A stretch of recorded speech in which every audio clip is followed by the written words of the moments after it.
राधे राधे। राधे राधे महाराज जी, आपके चरणों में कोटि कोटि प्रणाम। महाराज जी, सिद्ध पुरुष साधना काल में हृदय में व्याप्त जिस बल से माया के आगे कभी अपने घुटने नहीं टेकते, वो बल क्या है? क्या वो हर साधक के लिए अलग अलग बल हो सकता है? उस बल को कैसे प्राप्त करें? बस एक ही बल है, भगवान की शरणागति।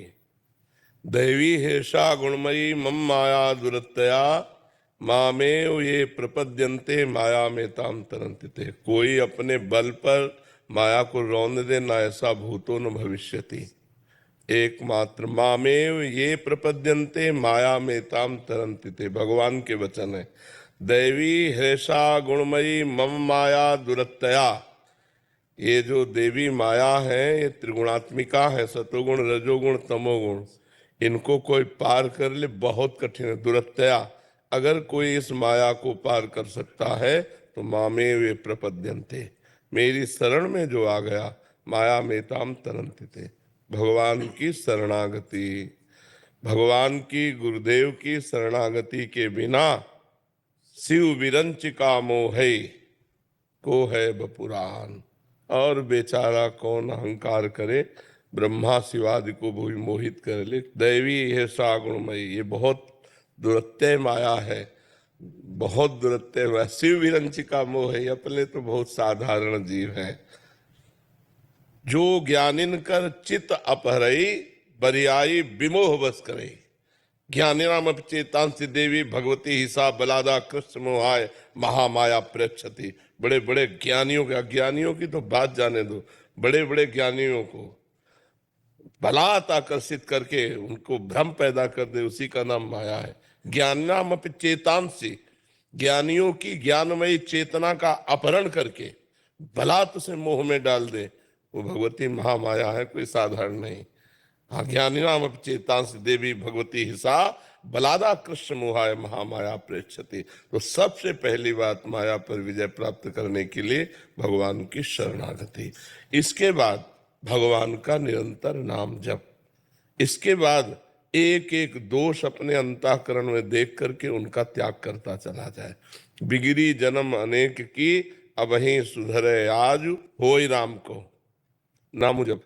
तुलसी तज कुसुमाज, जो गंदे चरण है, गंदी बातें हैं, इनका त्याग करें। अगर हम गंदे आचरण करते रहे और भगवान नाम जप करते रहे तो बहुत समय लगेगा। जब तक गंदे आचरण छूटेंगे नहीं तब तक भगवदानंद की अनुभूति नहीं होगी।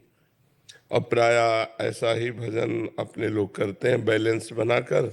जब मन आया तो मनमानी आचरण कर लिए, थोड़ा माला भी घुमा लिए, तो बोले हमें 20 साल हो गए भजन करते हुए, कोई अनुभव नहीं हुआ। 20 जन्म हो जाए तो अनुभव नहीं होगा। अनुभव करने का रास्ता है। चलनी में गैया दुहे और दोष दैव को दे, हरिगुरु कहो न मानई अपनो ही फल ले। हरि आज्ञा गुरुदेव की आज्ञा नहीं मानते हो, चलनी में गाय दूह रहे हैं जिसमें छेद है तो एक बूंद पीने को नहीं मिलेगा। तो ऐसे गाय बढ़िया है, दूध बढ़िया है, दूहने वाला प्रवीण है, लेकिन पात्र सही नहीं है। तो पात्रता लाओ, अवगुणों का त्याग, दैवी संपदा का ग्रहण, भगवान नाम जप और हृदय से भगवान का भरोसा। चाहे कोई भी तरना चाहे इसी से तर जाएगा। और ये नहीं तो ऐसे करके कोई आज तक नहीं निकल पाया, कोई नहीं निकल पाया। नारद जी महाराज भगवान शंकर के पास गए, बोले काम भी पर विजय प्राप्त कर ली। अरे बोले चुप रहो, हमसे कह दिला, हरि से मत कह देला जाके। तो उनको लगा ये काम विजयी नहीं है ना, क्योंकि क्रोध आ गया तो सही काम विजय तो नहीं हुआ। हमको तो गुस्सा भी नहीं आया और काम प्रणाम करके चला गया। तो इसका मतलब भगवान शिव हमारी बात सह नहीं पाए। हरि के पास गए और हरि कौतुक निधि, आओ आओ नारद जी। नारद जी बैठे, बोले भगवान आपकी कृपा से हमने काम पर विजय प्राप्त कर ली। अरे बोले आप काम पर विजय प्राप्त कर लिए तो बहुत सहज बात है, आपका जो स्मरण करे वो काम विजयी हो जाए। और सुगंध रख दी। नारद जी बड़ी कृपा आपकी भगवान। अच्छा प्रभु, बोले हाँ हाँ पधारो पधारो। नारद जी चल थोड़ी दूर चले, एक नगर, कहीं कुछ नहीं था, एक दिव्य नगर। वहां कोलाहल सुना कि भाई यहाँ क्या हो रहा है। बोले राजकुमारी का स्वयंवर हो रहा है। चलो देखते हैं भाई कैसी राजकुमारी, क्या स्वयंवर। ऐसे कौतुक में कौतुकवश वहां गए तो राजा ने साष्टांग दंडवत की। ये सब माया द्वारा रचित है। महाराज बड़े भाग्य हमारे, आप जैसे महात्मा घर पधारे, लाओ राजकुमारी को दंडवत कराओ। जो ही राजकुमारी आए नारद जी के होश उड़ गए। देखते हुए नारद जी के रोमांच होने लगा, काम विजयी थे, रोमांच होने लगा। अब इसके बाद राजा ने कहा महाराज हाथ देखो कैसा वर मिलेगा कैसा, क्योंकि स्वयंवर रचना हो रही। जो ही रेखा देखी सोई लिखा, अविनाशी लक्ष्मी ऐश्वर्य कभी उसके पास से हटेगा नहीं, सब भगवान के जितने सद्गुण सब रेखा में। हाँ, तो नारद जी ने कहा अब तो मतलब पति तो हम ही बनेंगे इसके। अभी भगवान से कह के आए। तो अब देखो ये भक्ति की महिमा होती है कि इतनी प्रचंड भगवान की माया में भी भगवान की स्मृति नहीं गई। उन्होंने सोचा इस समय तप करने का समय नहीं है कि मैं तप के द्वारा वरदान मांगू, तो मेरे परम हितैषी भगवान श्री हरि हैं, मैं उनको पुकारूं और उनसे कहूं अपना रूप दे दो, तो बस चट ब्याह कर लेगी राजकुमारी। और राजकुमारी मिल गई तो जीवन की तपस्या का फल मिल गया। अब साधन भजन की वृत्ति नहीं रह गई, केवल राजकुमारी की वृत्ति रह गई। पर हम प्रणाम करते हैं देवर्षि नारद को कि ऐसी प्रचंड माया में भी उनको भगवान का स्मरण बना रहा, नहीं तो विस्मृति करा दे, चेतना का अपहरण कर ले, उसी का नाम माया है। अब वो एकांत में गए और पुकारा, हे नाथ हे करुणामय आप कृपा, भगवान फौरन प्रकट हो गए। वैसे तो चाहे देर लगाते, अब तो कौतुक करना है तो कृपा करके तुरंत। और कहा नाथ जे विधि होए नाथ हित मोरा, करो सुवेग दास में तोरा।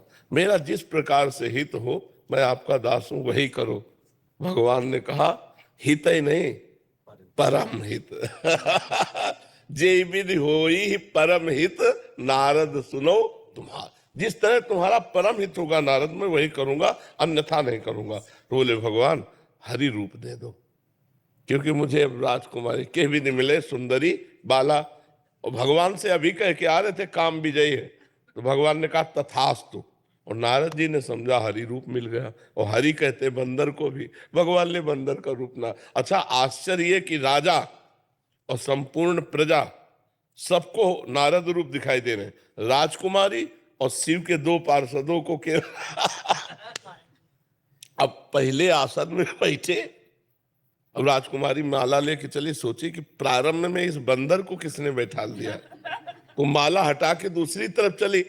अब नारद जी उठे, जिधर वो जाती उधर जहां जाते तो राजा खड़ा हो जाता है, देवर्षि नारद है, बैठ जाते हैं। राजकुमारी फिर मुड़ जाती, किसी भी राजा के गले में नहीं डाला।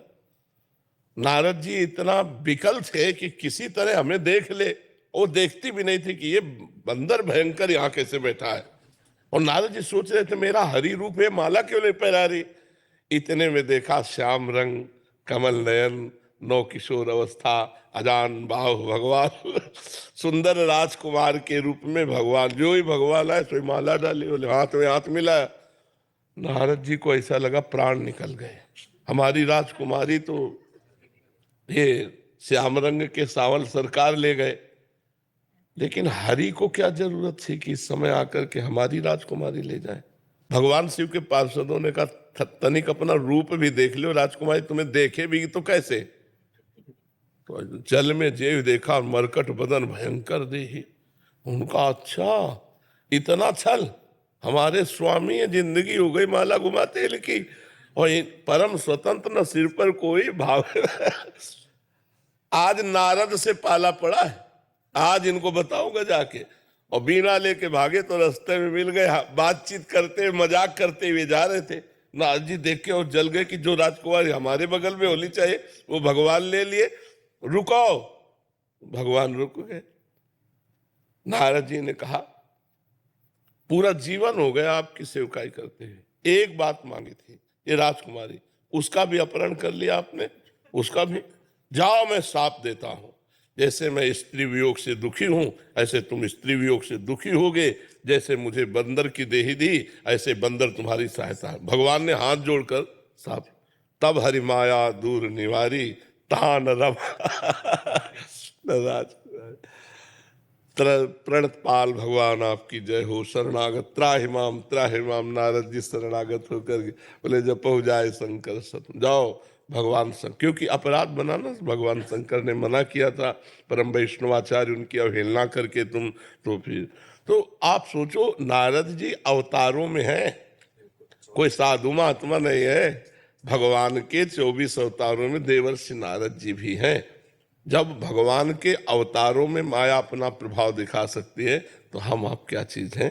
इसलिए कोई भी साधक या सिद्ध सिद्ध तो सदैव भगवान की शरणागति में अभेद स्थिति से रहता है। तस्मित जने भेदा भावात, भगवान और भगवान के भक्त में अभेद स्थिति रहती है।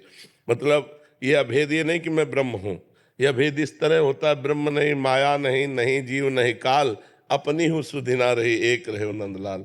वो भगवदाकार वृत्ति में रहता है और जो माया पर विजय प्राप्त करना चाहता है उसका एक ही बल है, विश्वेश्वर पादाम्बुज दीर्घ नौका, भगवान विश्वनाथ जी के चरणारविंद की दीर्घ नौका। उन्हें चाहे हरि कहो, चाहे शिव कहो, चाहे राम कहो, चाहे जो नाम कहो, उन्हीं के चरणारविंद ही एक नौका है